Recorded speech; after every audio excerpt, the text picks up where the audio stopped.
Hi, I'm Matt Schroyer.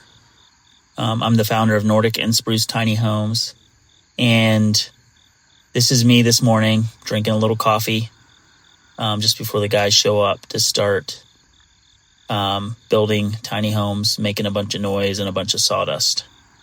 Had just a little time to reflect on the week. It's been a crazy week.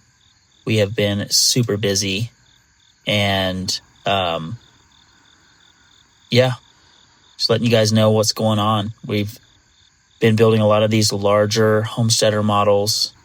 It's about all we do these days, it seems, which is good. It means people love them.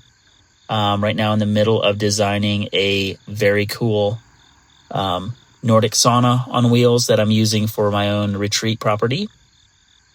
And then we're going to show them to you. Maybe some of you all will want one. Would be a perfect pairing to go with a Nordic and Spruce tiny home. So other than that, it's every day in the shop building beautiful Scandinavian tiny homes. We put our heart and soul into these units. And